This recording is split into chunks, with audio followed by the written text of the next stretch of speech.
Hello and welcome to another video on the JJ Think Tank. I hope you're doing well today. My video today will be about the introversion-extroversion dichotomy and why, if you are an introvert, you need to remember that there is nothing wrong with you. You may think there is something wrong with you, but actually there isn't. And so you shouldn't be so worried about your character, your personality. You should not try to change yourself to fit in.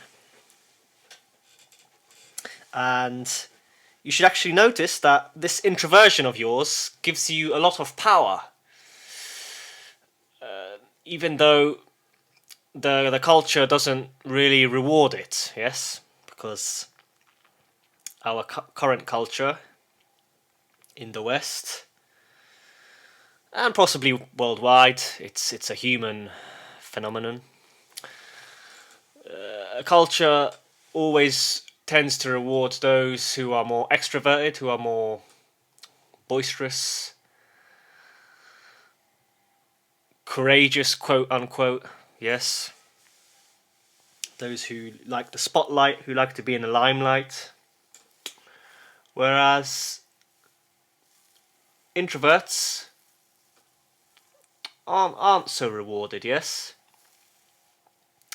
They do the quiet work in the background, they revolutionize our world, they make new discoveries, they create brilliant pieces of art, works of music, etc.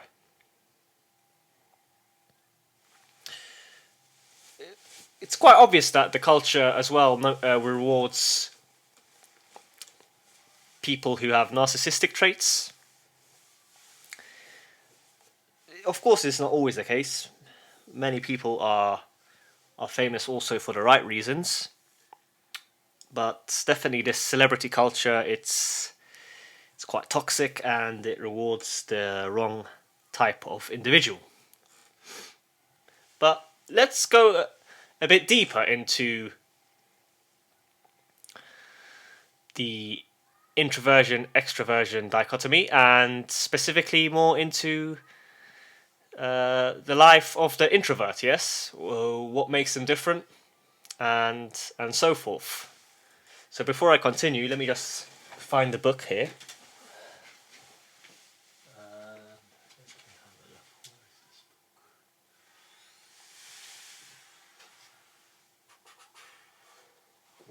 One moment. I'll find it. There it is. So here we have the book, Quiet, by Susan Cain.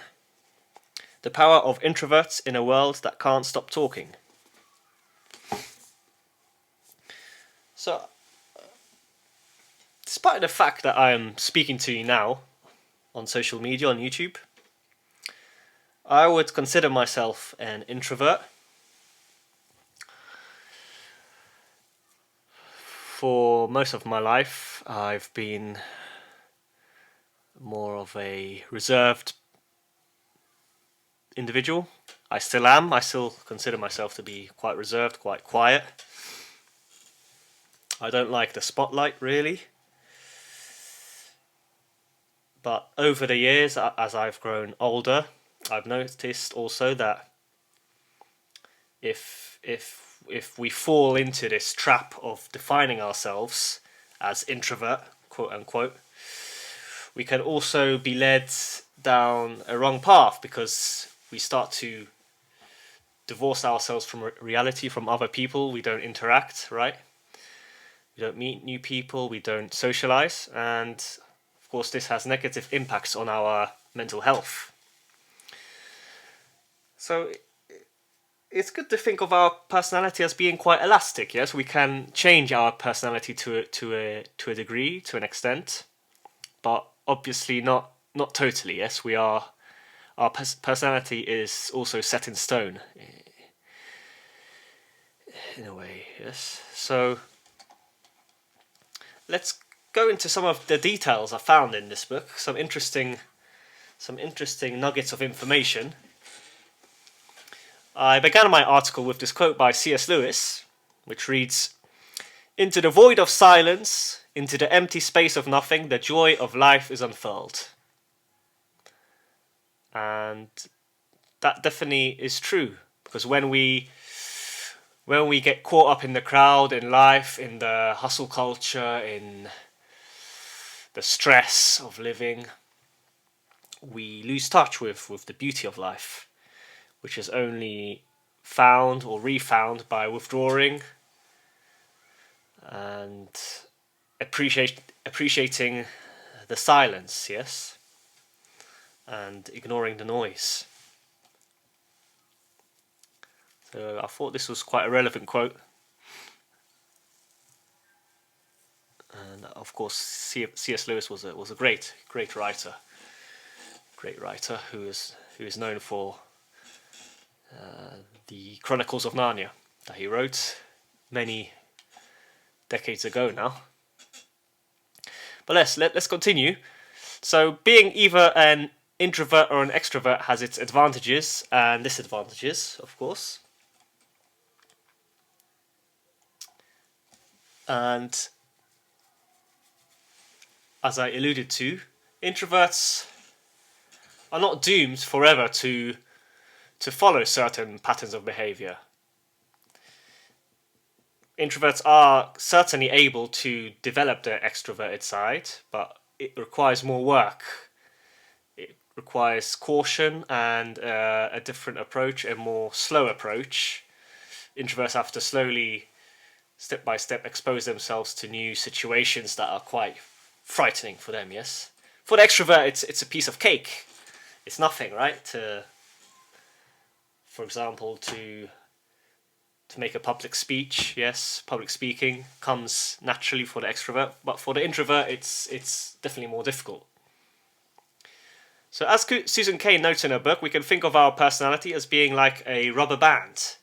It's able to be stretched, but only up to a certain point.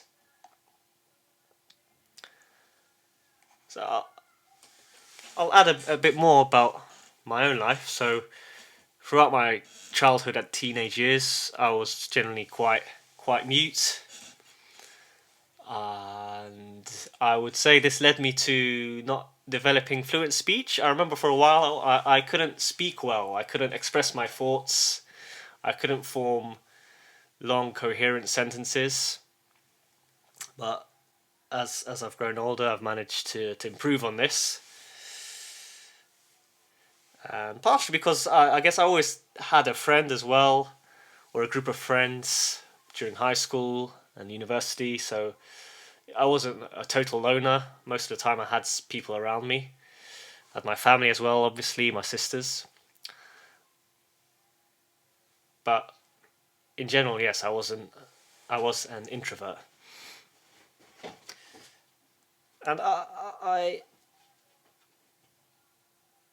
I fought this side of me by trying to escape the zone of comfort. Sometimes, obviously, I would not succeed. I would let fear take over and anxiety, and I would withdraw or mess up. But many times, also, I was successful. And for instance, I remember a big breakthrough for me was my first experience teaching. So I remember I was quite nervous beforehand when I was trying to obtain my CELTA degree certificate, and before my first official teaching position, or even the first couple of teaching positions, I was still quite nervous.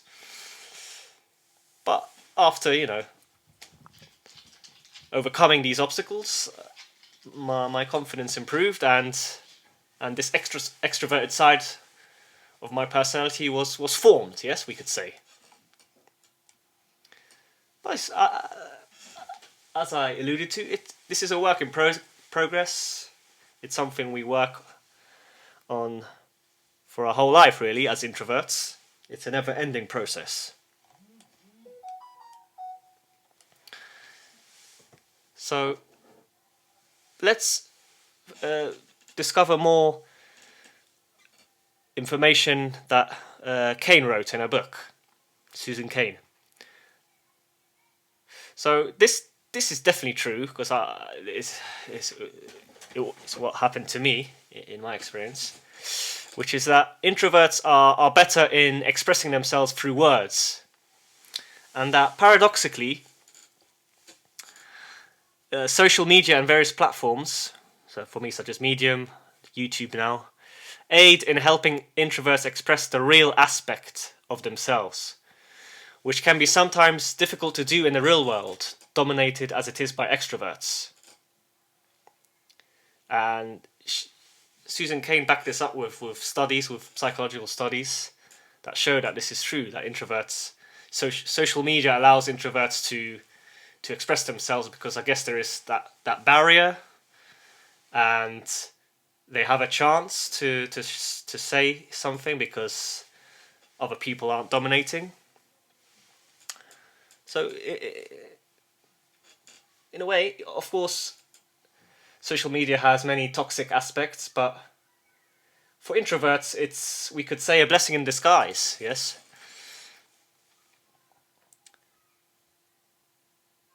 This is not to say that the real world should not be the focus. It still should be, right? We should still strive as introverts to make relationships in the real world, to prioritize forming relationships in a real setting through shared activities or shared interests. But social media is a good way to supplement this. And this neuroscience experiment was also quite interesting, and probably the most memorable part of the book. So these experiments were are known as the Asch Bern experiments. Yes, so returning now to the Asch Bern experiments. So these experiments measured how individuals either yielded or defied majority group decisions and opinions, and related to this, what regions of the brain were activated during this process. So, in a nutshell, we can summarize that those who chose the right answer in social visual experiments, despite the peer pressure of other people and their choices, had heightened activity in the amygdala, which is a brain organ responsible for upsetting emotions, and what Bern refers to as the pain of independence.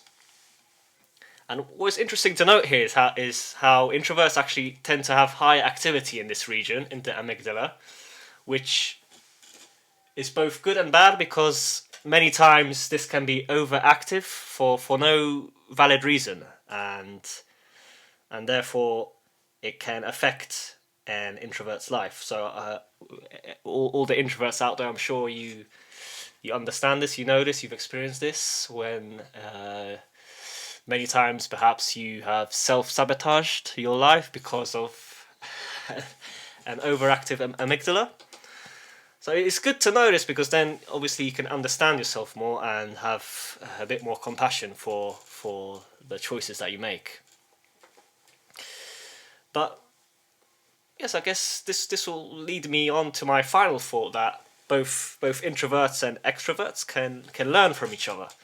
So that both personalities have their respective downsides, we could say.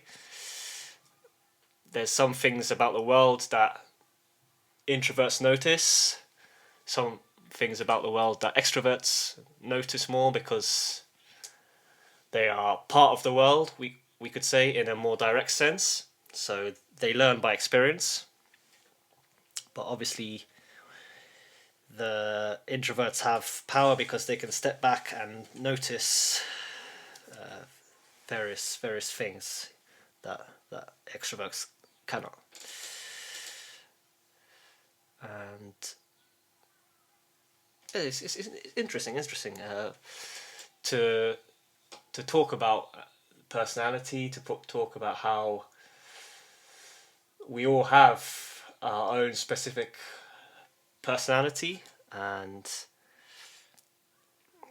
that we should cherish our unique personality and not try to cure it in any way. Which is why I included this quote at the end. We shouldn't think of introversion as something that needs to be cured. More so that it should be worked on. Yes, that we should, as introverts, develop our extroverted side and become more confident in our nature. So that's all for today. I hope you enjoyed the video. I hope you have found out something important, and that this video allowed you to understand your introversion much more. So don't forget to like and subscribe if you haven't done so already, and I'll see you on the next one.